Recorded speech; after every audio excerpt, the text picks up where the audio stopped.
Aujourd'hui, je souhaite vous faire découvrir les peintures murales qui se trouvent dans cette très belle église. Le décor peint a été exécuté en 1917-1918 par Toussaint Xénophon Renaud, qui est probablement un artiste dont vous avez peu entendu parler ou rarement. C'est un artiste qui est plutôt méconnu aujourd'hui, mais qui, à la fin du 19e siècle et au début du 20e siècle, était très connu. Très connu dans les milieux religieux, disons, puisque c'était un décorateur d'églises prolifique.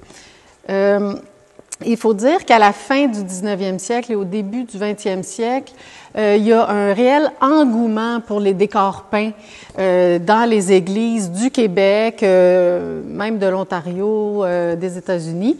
Il y a un réel engouement et Toussaint Xénophon Renaud va produire de nombreux décors, dont celui donc de votre église. L'église de Saint-François à Laval, c'est la seule église de Laval qui comporte un décor peint qui date de cette période que j'appellerais l'âge d'or des décors peints dans les lieux de culte au Québec. C'est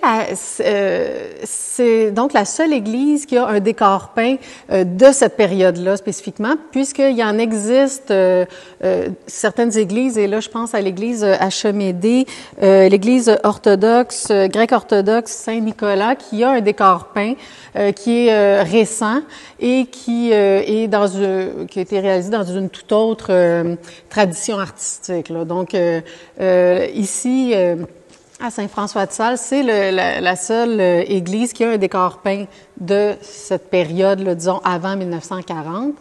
Et c'est un peu ce qui a attiré un petit peu mon attention lorsque j'ai commencé, après avoir parlé à Jasmin Miville de la conférence. On s'est dit, bon, ça serait intéressant de fouiller un peu ce décor-là. Et j'ai trouvé intéressant, ça m'étonnait pas vraiment qu'il y ait un décor peint dans une église de Laval. Ça, c'était pas très étonnant, quoi qu'il est peu connu. Mais ce qui m'étonnait plus, c'est qu'il n'y en ait qu'un seul, puisque le phénomène des décors peints a connu une telle ampleur au Québec qu'on en retrouve partout. Et ça m'étonnait là de réaliser qu'il y en avait seulement une à Laval. Et donc, j'ai fait des recherches. Je me disais, est-ce que je me trompe? Il y en existe d'autres. Et en fait, j'ai réalisé, et là, je ne sais pas si ça va fonctionner, on va vérifier ça. J'ai réalisé qu'en fait, il en existait une autre au début du 20e siècle, quand Toussaint Xénophon Renaud réalise son décor peint. Il existe un autre décor un peu semblable, et il était situé à l'église de Sainte-Dorothée. C'est François-Édouard Meloche qui l'avait réalisé. Malheureusement, là, le décor a disparu en même temps que l'église là, dans l'incendie de 1936. Gardez en tête ce nom-là, François-Édouard Meloche, parce qu'il va revenir. Il a eu une importance quand même dans la carrière là, de Toussaint Xénophon Renaud. Alors aujourd'hui, ce que je souhaite en effet vous faire découvrir le décor peint, mais je souhaite pas analyser le décor entièrement avec je souhaite pas vous faire découvrir là, chacun des éléments iconographiques, ni même parler beaucoup du caractère, du style là, du décor. En fait, je souhaite vous faire découvrir un peu le contexte dans lequel ce décor-là a été réalisé. Donc, dans un premier temps, je vais vous parler un peu de l'histoire de la paroisse et de l'église de Saint-François-de-Sales, relativement brièvement. Et ensuite, on va passer au projet de restauration de 1917-1918. C'est à ce moment-là que le décor a été produit. Et pour ensuite plutôt étudier qui était Toussaint Xénophon Renaud et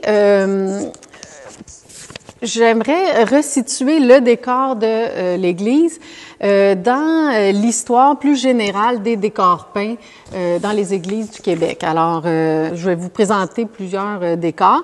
Et ensuite, pour en venir au décor de l'église de Saint-François-de-Sales, non pas pour, comme je vous disais, là, entrer dans les détails de chacun des éléments iconographiques, mais pour faire ressortir certains aspects intéressants, là, disons, du décor. Alors d'abord, quelques mots sur l'histoire de la paroisse et l'église de Saint-François-de-Sales.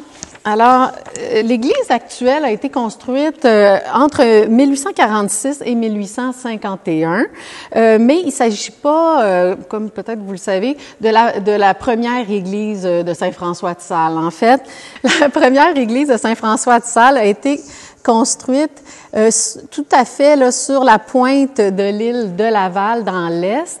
La première église, donc, construite en 1706, une église en pierre. Donc, dans la paroisse de Saint-François-de-Sales. Et cette église-là va être abandonnée au début du 19e siècle, vers 1807, et la paroisse est supprimée à ce moment-là. Mais elle va être rétablie une quarantaine d'années plus tard, en 1846 justement, ou en tout cas, je crois qu'ils disent 44 ici, je pense que c'est justement la date de la paroisse. La paroisse est rétablie et on va décider de construire une deuxième église, une nouvelle église. L'autre était plus du tout fonctionnelle. Et on l'a construit sur un terrain différent.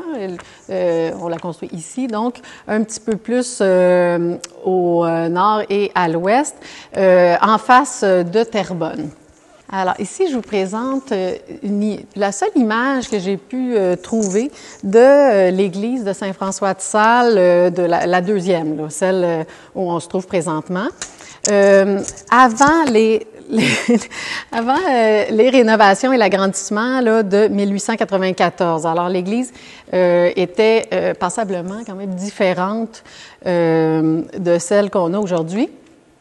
C'est une image tirée d'une photographie qui est plus large, donc qui présente une vue du village de Saint-François avec l'église. Donc, on n'a pas les détails. C'est une très belle photographie du photographe Alexander Anderson qui date d'environ 1880. Donc, une très belle photo prise de Terrebonne, mais on a peu de détails là, de cette fameuse église. Qu'est-ce qui arrive en 1894 environ? C'est que il y a un nouveau curé à la paroisse, le curé Denis Cazobon, et lui arrive et constate que l'église a besoin d'être rénovée et elle a besoin d'être agrandie parce que probablement qu'il y avait de plus en plus de paroissiens. Alors, ce qu'on va faire, c'est qu'on va démolir la façade de la première église, là, de l'église qui est ici, et on va rallonger la nef et construire une nouvelle façade. C'est la raison pour laquelle là, l'église est très différente de ce qu'on avait au milieu du 19e siècle. Ce qui nous amène à notre projet qui va mener à la réalisation du décor peint. Alors, c'est ça. Qu'est-ce qui se passe en 1917 maintenant? Le curé Denis Cazobon décède et on lui choisit un successeur et c'est le curé Lapalme qui arrive. Et lui aussi, un peu à l'instar de son prédécesseur, souhaite marquer un peu le coup à son arrivée. C'est sa première paroisse et il découvre lui aussi l'Église dans un piteux état. Il a vraiment besoin d'une grande rénovation. Et c'est ce qu'il va mettre en branle là, dès son arrivée. L'abbé Cazobon décède en avril 1917, donc l'abbé Lapalme arrive, je crois, au mois de mai. Et dès le mois de juin, les Marguilliers acceptent de emprunter 15 000 $ pour payer les rénovations de l'église. Alors, ça se fait très rapidement. Au mois de septembre 1917, on apprend dans la presse, j'ai trouvé des beaux articles dans la presse sur les rénovations de 1917. que les travaux, donc en septembre 1917, les travaux ont déjà commencé et l'architecte espère les terminer au mois de décembre. L'église va être inaugurée en grande pompe en janvier, le 29 janvier 1918. Le 29 janvier, c'est la date anniversaire là, du saint patron de la paroisse. Alors, on choisit cette date-là pour son caractère symbolique et tout ça en présence de nombreux membres du clergé et notamment de l'archevêque Paul Bruchési. J'ai eu la chance de parcourir les archives de la paroisse et j'ai découvert donc le devis des rénovations de 1917-1918 et je voulais vous présenter absolument des documents d'archives vu que la Société d'histoire est également un centre d'archives. Alors quand même, je trouve quand même ça très intéressant. Alors selon le devis des travaux, ben, les travaux concernent principalement l'intérieur de l'église et c'est vraiment une mise à niveau pour avoir un plus grand confort puis un plus beau décor. Alors, on va revoir entièrement l'éclairage de l'église, le chauffage, on va installer un chauffage central, on change les planchers, les portes, les escaliers, on ajoute des stalles dans le chœur, des confessionnaux. Et en ce qui concerne le décor peint, le devis mentionne, je vais vous le lire, la voûte de l'église et sacristie seront peinturées 3 couches et seront faites en décoration par diverses teintes et des couleurs approuvées par les propriétaires. L'entrepreneur devra fournir un dessin de l'ouvrage qu'il propose de faire pour être accepté par les propriétaires. Alors, ça demeure un peu flou. Le seul indice là, de la présence peut-être potentielle d'un décor peint, c'est la mention d'un dessin qui fait référence à quelque chose d'un petit peu plus évolué, disons, que juste une peinture là, colorée. Alors, ça demeure très, très vague.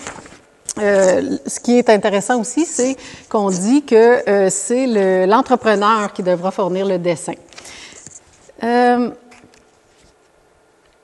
J'ai une image de l'église, une des rares images de l'intérieur de l'église.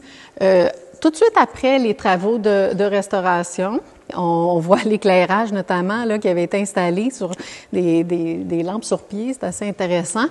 Là, vous le voyez pas, mais on a quand même une bonne vue là, du décor peint.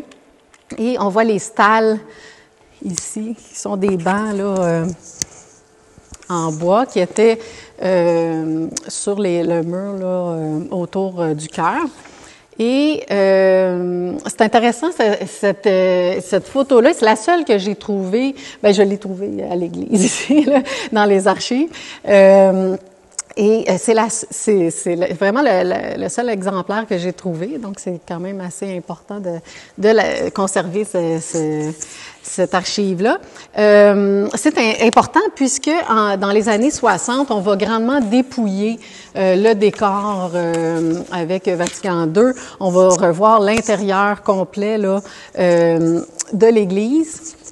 Et vous voyez, là, maintenant, la paroisse s'est réappropriée, disons, l'intérieur. Mais dans les années 60, là, on avait complètement dépouillé l'église, l'intérieur. Par chance, on a conservé le décor peint, alors au moins. En 1917, qui est en charge de ce projet de restauration? C'est l'architecte Charles Bernier, qui est un architecte d'expérience, qui a produit des plans d'églises, des plans d'écoles, des commerces. Charles Bernier, donc, c'est lui qui signe le devis. Et Bernier fait appel à un entrepreneur du nom de Louis-Joseph Fauteux. Je n'ai pas d'image de lui, malheureusement. Louis-Joseph Fauteux. Les deux hommes, Charles Bernier et Fauteux, ont travaillé ensemble sur plusieurs projets. Alors, c'est tout à fait normal pour lui de faire appel à Fauteux. Et ils ont travaillé ensemble, notamment, Charles Bernier, c'est lui qui a signé les plans de la chapelle du collège de Saint-Sacrement à Terrebonne. Et c'est Louis-Joseph Fauteux qui a fait la construction donc, de la chapelle. Fauteux, c'est intéressant parce que c'est en fait l'entrepreneur, c'est lui qui est en charge là, du fameux décor peint. Et Fauteux, c'est quelqu'un qui était un proche collaborateur, ou en tout cas il avait fréquemment collaboré avec Toussaint Xénophon Renault. Alors, c'est fort probablement lui qui va aller chercher Renault. D'ailleurs, la première mention là, de Toussaint Xénophon Renault apparaît le 2 août 1917 dans une soumission là, faite par l'entrepreneur Fauteux. Alors, c'est signé de sa main et c'est lui qui mentionne toutes les peintures et décorations de l'église et sacristie seront faites par Monsieur T.X. Renault. Alors, qui est-il, ce Toussaint Xénophon Renault? C'est pas étonnant que, bon, évidemment, Fauteux connaissait personnellement Renault, mais c'est pas étonnant qu'on ait fait appel à Toussaint Xénophon Renault parce que, comme je vous disais, Renault est, à la fin du 19e siècle, au début du 20e siècle, un décorateur d'églises prolifique. On est, à ce moment-là, vers la fin, disons, en 1917, vers la fin de l'âge d'or, là, des décors peints au Québec. On en produit encore beaucoup. Là. On va en produire jusque dans les années 30, puis dans les années 40, on en retrouve un peu, mais moins. Donc, c'est pas étonnant. Probablement que Charles Bernier connaissait aussi le travail de Toussaint Xénophon Renault. Puis, probablement même que le curé de la paroisse connaissait aussi son travail. Alors, en 1917, Toussaint Xénophon Renault a 57 ans. Il a déjà réalisé à ce moment-là 126 décors d'église. Quand je vous dis il est prolifique, il est vraiment très prolifique. Je ne sais pas si ça se dit très prolifique. 126 décors d'église qu'il a réalisé en tant que maître d'œuvre et il a également réalisé une vingtaine de décors avec l'artiste François-Édouard Meloche, dont je vous parlais. C'est lui qui a fait le décor peint de l'église de Sainte-Dorothée, qui est disparue malheureusement aujourd'hui. Alors, avant d'aller plus loin, je voulais vous parler un peu de ce qu'on entend par décor peint. Qu'est-ce qu'on veut dire lorsqu'on parle d'un décor peint? Eh bien, c'est un ensemble de peintures monumentales conçues pour mettre en valeur une architecture et qui en sont indissociables de l'architecture. Ça veut on peut penser en opposition à ça, ce serait un décor avec des tableaux qu'on accroche au mur et qu'on peut retirer facilement sans détruire le mur ou sans véritable problème. Alors, c'est ça un décor peint. Mais c'est ça. Il existe plusieurs techniques. Alors, là, je ne sais pas si vous voyez, mais j'ai donné une image là, de la chapelle Sixtine au Vatican. C'est un exemple que l'on connaît bien là, de décor peint. Et dans ce cas-ci, c'est une fresque. C'est un décor peint à la fresque, à la vraie fresque, on va dire, parce que souvent on va dire on va appeler peinture murale. On va souvent dire c'est des fresques, mais c'est pas nécessairement de la vraie fresque. Alors à la chapelle Sixtine, c'est de la vraie fresque, c'est-à-dire que l'artiste travaille sur un enduit de plâtre qui est humide et il doit travailler par section assez rapidement, puisque quand l'enduit sèche, il n'y a plus moyen là, de revenir en arrière et de faire des retouches. Alors, c'est une technique qui est très exigeante là, pour les artistes. On va en retrouver peu. On en retrouve quelques exemples. Au Québec, on en retrouve peu. Les autres techniques, on va les voir plus tard, mais on retrouve les peintures murales, ce que je vais appeler à sec, c'est-à-dire on parle d'une peinture qui est appliquée sur un enduit sec. Contrairement, c'est un peu la même technique que la fresque, un peu, pas du tout en fait, mais dans le sens on applique directement la peinture sur les murs, les plafonds, les voûtes, mais sur un enduit qui est sec, donc on peut faire des retouches, etc. Sinon, on va retrouver une autre technique qui est plutôt l'étoile marouflée. Habituellement, l'artiste va travailler dans son atelier, réaliser son œuvre et ensuite on va coller la toile sur la paroi. Le décor peint va se composer habituellement d'un savant mélange d'éléments strictement ornementaux, peints souvent au pochoir, et d'éléments, ce qu'on va appeler en histoire de l'art, d'éléments historiés, des scènes, par exemple des scènes de la Bible tirées de la vie des saints, donc c'est ou des figures comme ici, là, on retrouve des figures des anges. Ouais. Alors habituellement, c'est un mélange là, des deux. Les premiers artistes à exécuter des décors peints au Québec, ce sont pour la plupart des artistes qui venaient de l'étranger, notamment des artistes d'origine germanique, puisque en Allemagne, en Italie aussi, il y avait beaucoup d'artistes, il y avait tout un courant là pour la création de décors peints par des artistes germaniques. Et je voulais vous présenter un exemple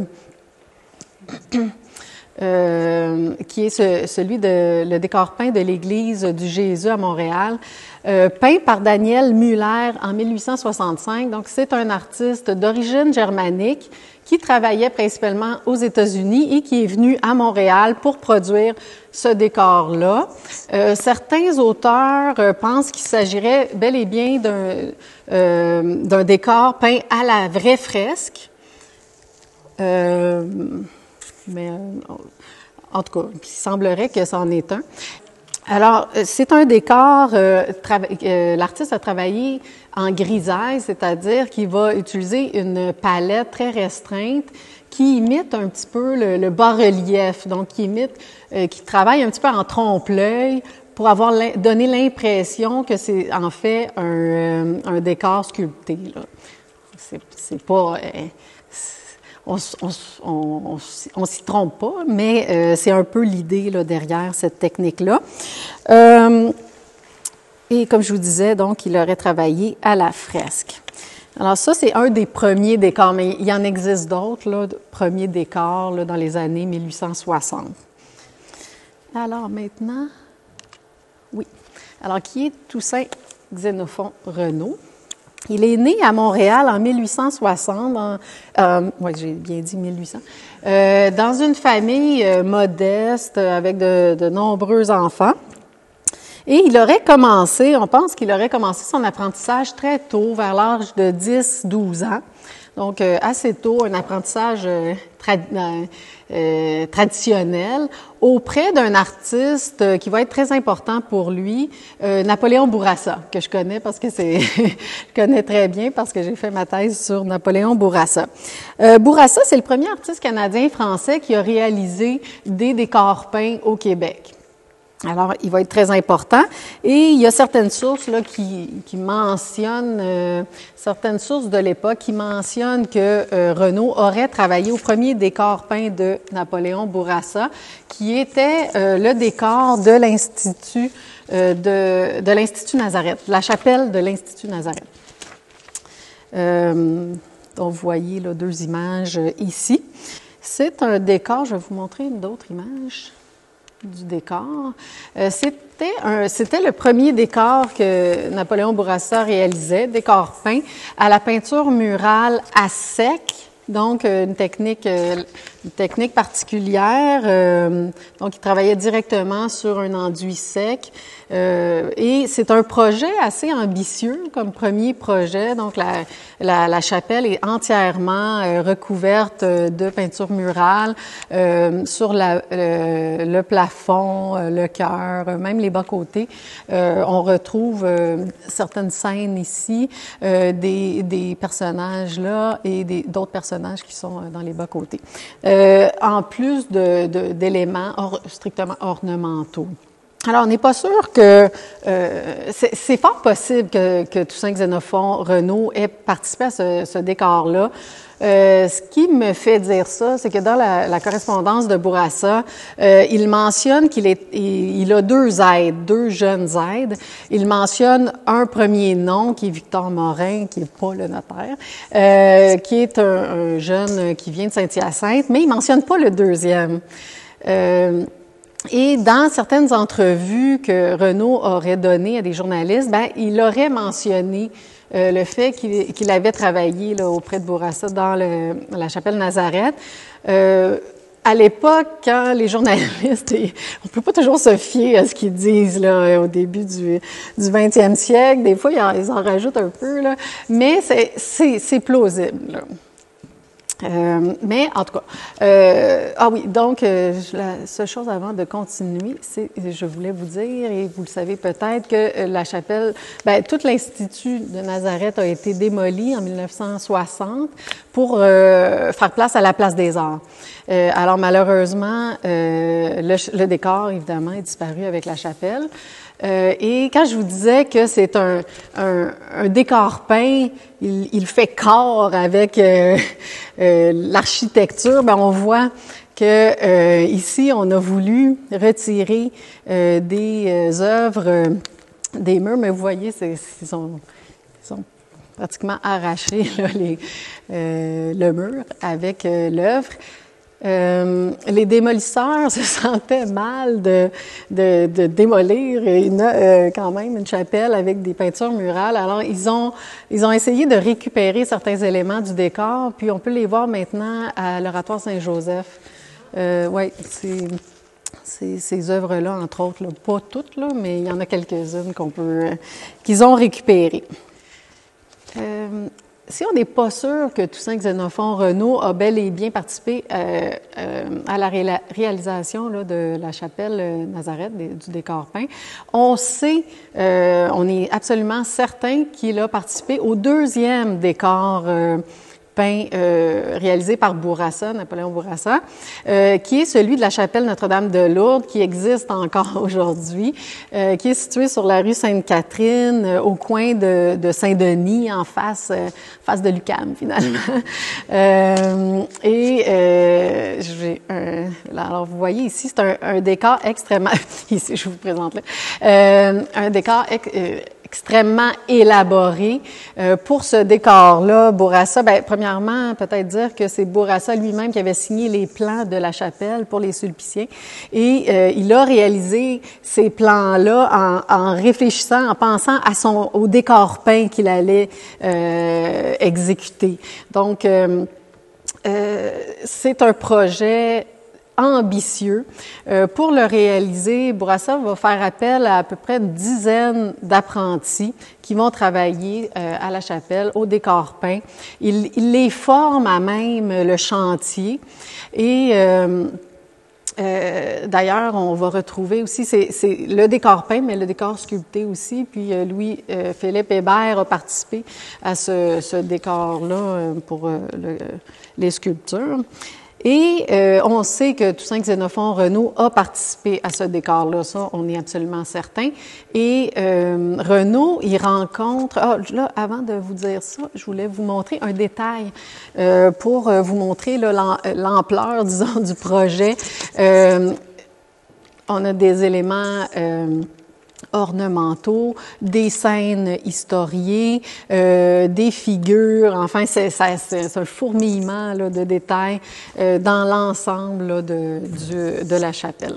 C'est très important pour Renaud, ce décor-là, d'autant plus qu'il va rencontrer le fameux François-Édouard Meloche, qui va devenir son collègue, là, disons. En fait, Renaud travaille pour Meloche et ensemble, ils vont réaliser des décors peints. Je voulais vous en présenter au moins un qui est très réussi, qui est le décor de l'église Notre-Dame de la Visitation à Champlain, réalisé en 1882-1883. Et qui est tout à fait, qui s'inscrit dans la lignée, là, vraiment, des œuvres de Bourassa. On voit que il s'agit d'émules de Bourassa. On est presque dans c'est très, très proche de ce qu'on retrouve à la chapelle Notre-Dame de Lourdes. Alors,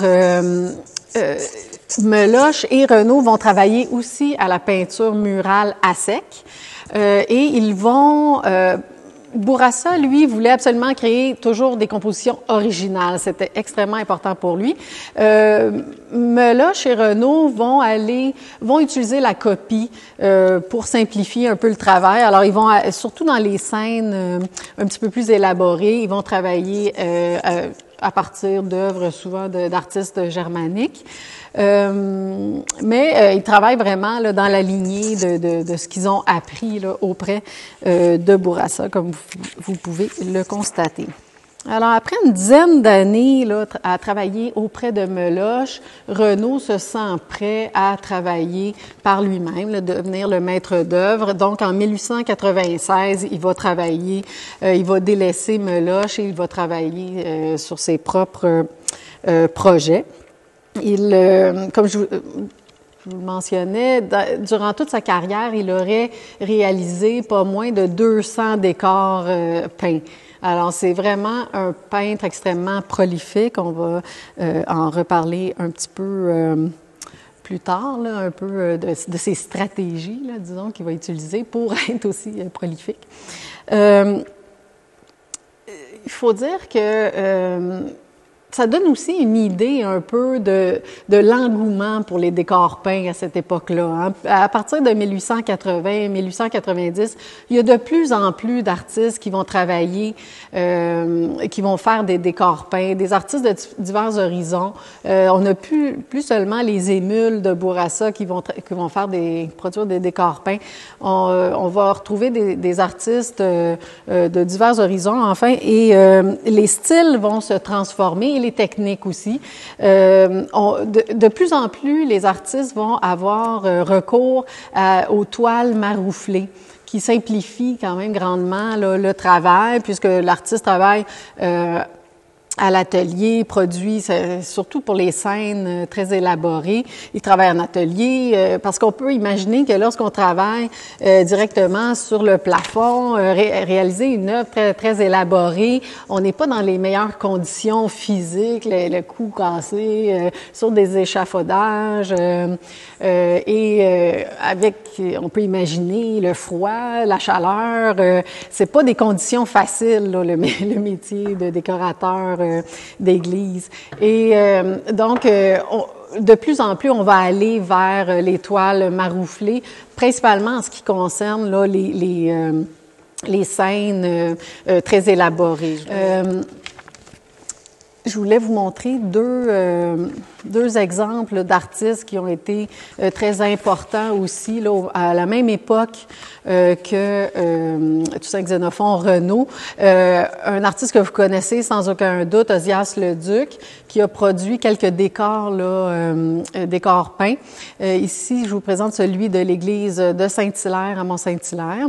Et puis un artiste que peut-être je ne sais pas s'il est très connu, mais il a produit beaucoup de décors peints. C'est Guido Nincheri, qui est un artiste d'origine italienne qui a travaillé beaucoup à Montréal, entre autres, là, qui travaillait parfois même à la vraie fresque. Il avait appris la technique lors de ses études en Italie, mais qui va utiliser les autres techniques aussi. Donc, il ne travaillait pas uniquement à la vraie fresque.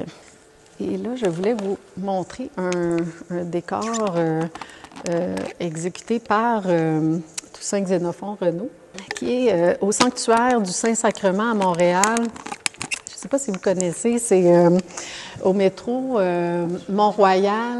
Un très beau décor. De l'extérieur, on ne voit même pas pratiquement qu'il y a une... Vous savez peut-être que Toussaint Xénophon Renaud, après avoir produit le décor ici, a fait le décor de la chapelle du Collège Saint-Sacrement à Terrebonne. Alors, il va produire en 1915 là, ce très beau décor là, du sanctuaire de Saint-Sacrement. Et Renaud, lui aussi, va travailler donc à la peinture. Ben là, dans ce cas-ci, je sais pas exactement. C'est un peu encore difficile de connaître les techniques de chacun des lieux, des décors peints, parce que c'est pas un sujet qui a été beaucoup étudié, puis encore moins la technique utilisée dans chacun des décors. Dernièrement, on a quand même pu évoluer un peu parce que auparavant, c'était très difficile de prendre même des photos à l'intérieur d'une église, des photos dignes de ce nom. Maintenant, on peut. Donc déjà, ça aide à la diffusion là.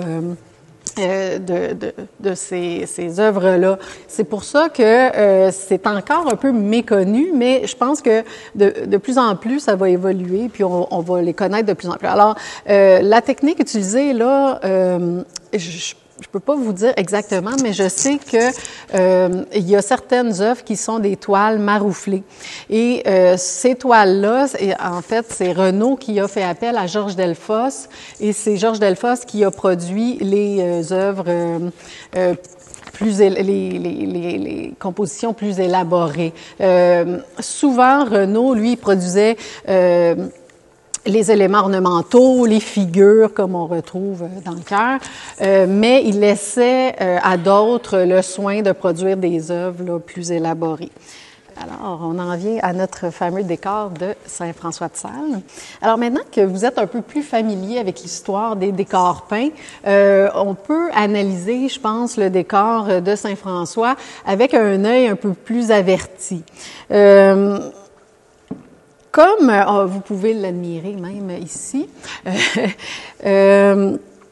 vous allez réaliser probablement qu'il s'agit d'un décor qui est assez simple, assez sobre, relativement peu élaboré par rapport à d'autres décors qu'on a vus. C'est un décor qui est beaucoup plus modeste que certains intérieurs là, où les artistes travaillaient avec de la feuille d'or. On est face à un décor qui est quand même beaucoup plus modeste, plus sobre. Il utilise ici des couleurs plus sobres aussi. Puis le programme décoratif est assez simple là, quand on l'analyse. On va le voir dans un instant. Ce qui donne un décor très harmonieux, très paisible, je trouve. Hein, plutôt qu'on n'est pas dans l'ostentatoire, là, puis la feuille d'or. On est dans quelque chose de beaucoup plus sobre, qui, je pense, est plus adapté au lieu, à l'Église elle-même. Ben, là, comme vous pouvez le constater, puisqu'on est sur place, le décor, donc, commence ici toute cette section-là, on appelle ça le cul de four, qui est la voûte au-dessus du chœur, parce que le chœur est en abside. Et donc, ça commence dans le cul de four, puis ça se prolonge sur la voûte ici, jusqu'à la tribune de l'orgue. Et il y a également une partie du décor qui est sur le plafond de la sacristie. Alors, si on regarde un peu plus précisément là, le décor, ben on retrouve là les éléments centraux, je dirais. Il s'agit là ici de la figure de Dieu, Dieu le Père qui tient la terre dans ses mains. Et Dieu le Père qui est accompagné de deux anges qui tiennent des phylactères, c'est ce qu'on appelle des phylactères, c'est une espèce de banderole sur lesquelles c'est indiqué Notre Père qui es aux cieux.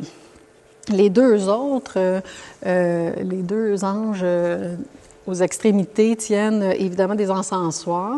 Donc, ce sont les éléments principaux du décor, donc des figures individuelles, je dirais. Et le reste, on retrouve des éléments strictement ornementaux, ainsi que des motifs symboliques dans des médaillons. Hein, c'est ce qu'on retrouve ici là, sur la voûte au-dessus de la nef.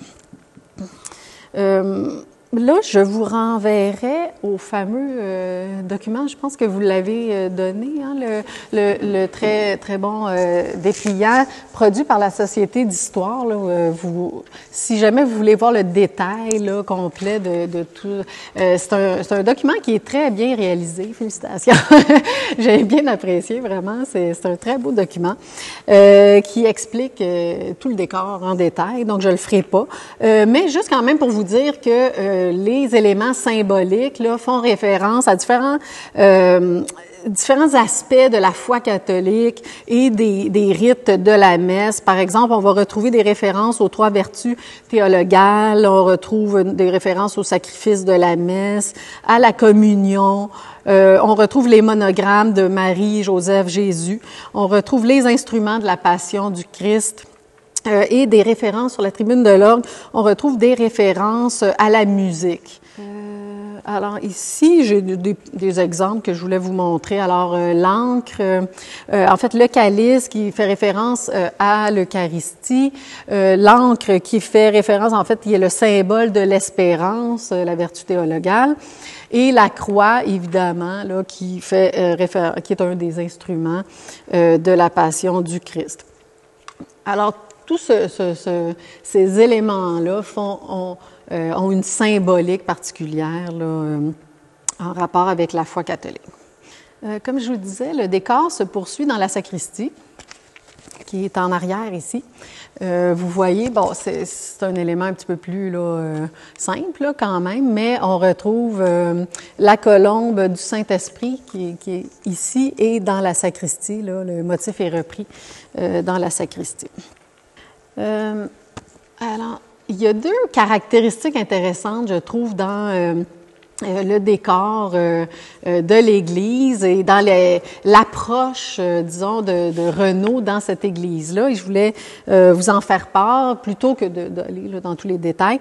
2 caractéristiques que je trouve vraiment intéressantes et révélatrices de stratégies élaborées par Renaud pour parvenir à travailler en fonction des attentes là, des commanditaires.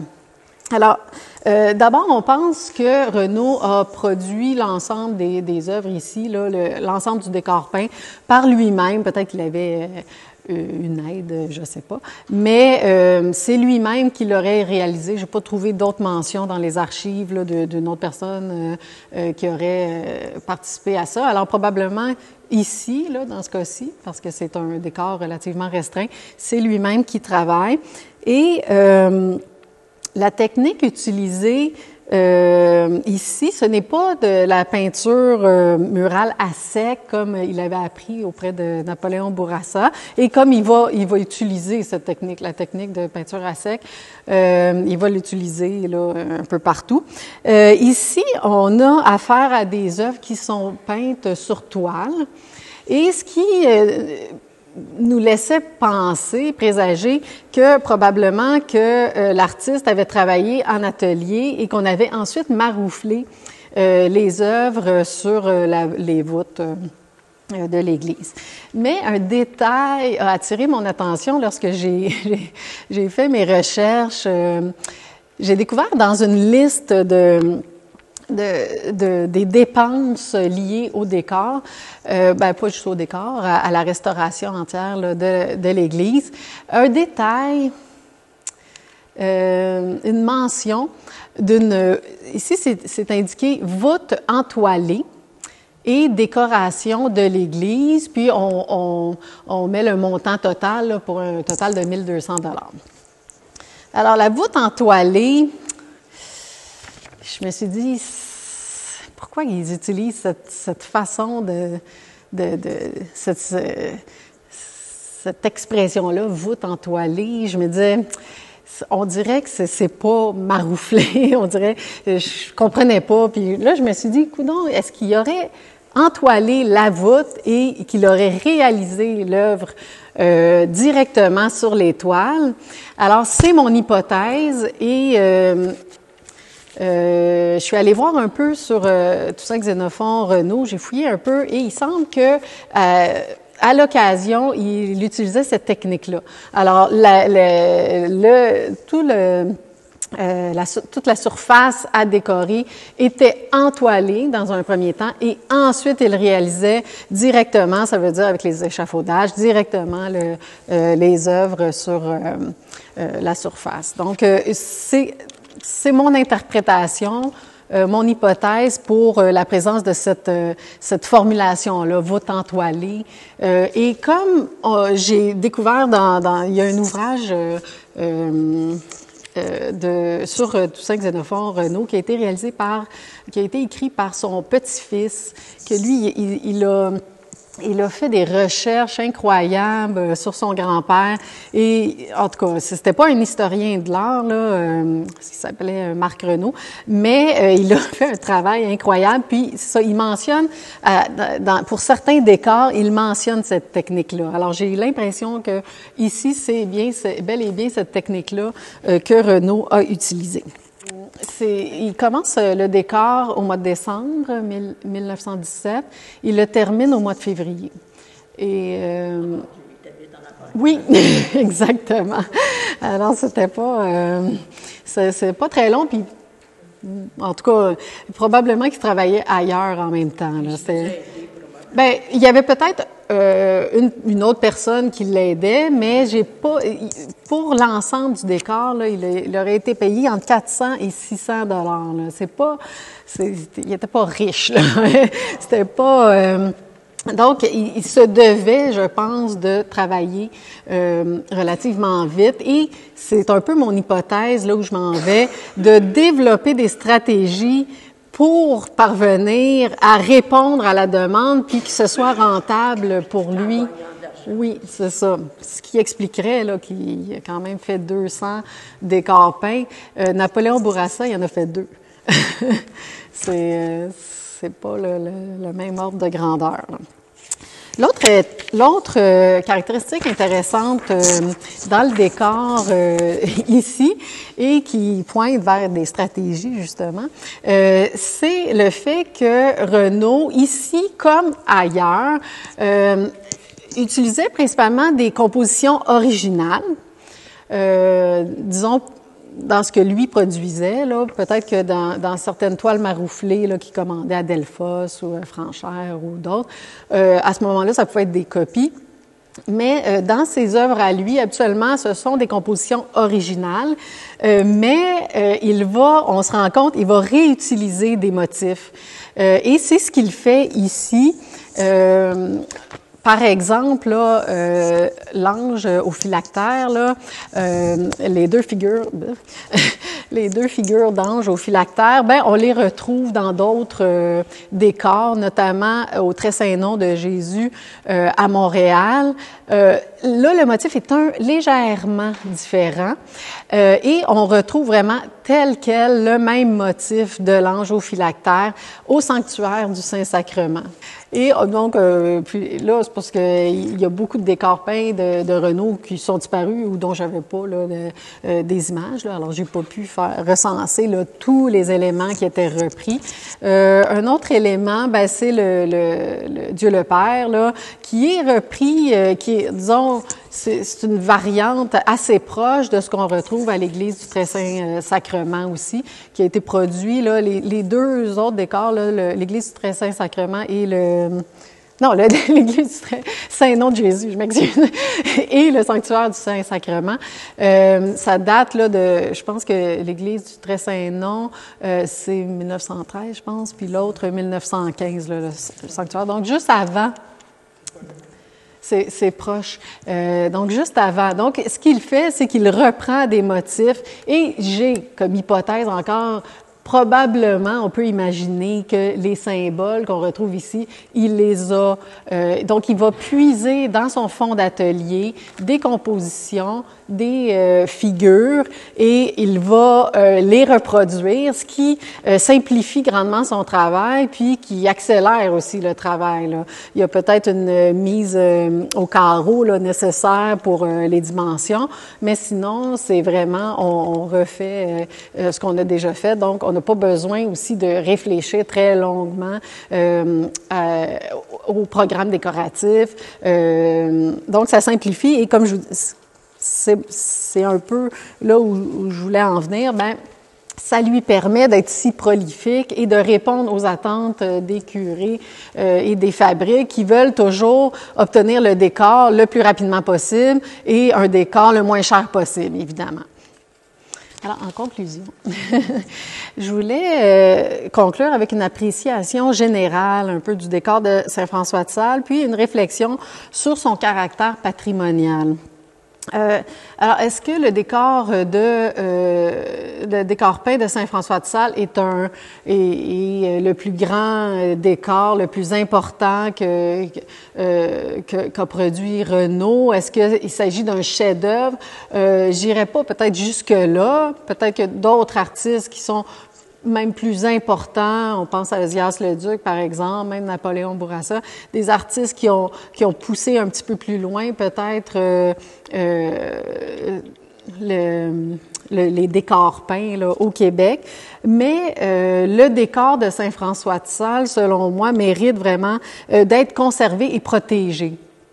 Et pourquoi? Pour plusieurs raisons. D'une part, comme je vous le disais, c'est le seul décor peint qui date de cette période d'âge d'or des décors peints à Laval. C'est le seul qui demeure. Il a été, au fil des ans, relativement bien conservé. On a été chanceux, hein? On a vu des exemples, notamment des décors qui ont été démolis, des décors qui ont été incendiés. Alors, on en a perdu beaucoup. Alors, ici, c'est le seul à Laval qui reste et je pense que c'est important de le conserver. Puis, par ailleurs, je considère, disons, le décor ici de Saint-François-de-Sales comme un décor qui est vraiment bien adapté à une petite église de campagne. Hein, c'était ça à l'époque de la réalisation du décor. Et c'est ça un peu l'objectif d'un décor peint, c'est d'être bien assimilé à l'architecture. Et donc, dans ce cas-ci, je pense que l'objectif est atteint là, dans le cas et c'est très harmonieux, donc ça favorise le recueillement. Je pense que c'est un décor qui mérite vraiment d'être conservé. Et peut-être je terminerai avec un appel à la vigilance, surtout à Laval. Je trouve que parfois les gens, les Lavallois, je suis une Lavalloise moi aussi. On dirait qu'à Laval, on a moins une sensibilité pour le patrimoine. Et je pense qu'à Laval, on doit réaliser qu'il y a un patrimoine à Laval et qu'on en est responsable. Et c'est important donc d'assurer la protection, la conservation et la mise en valeur de ce patrimoine dont fait partie, je pense, l'Église de Saint-François-de-Sales. Alors, merci. Et si vous avez des questions, n'hésitez pas.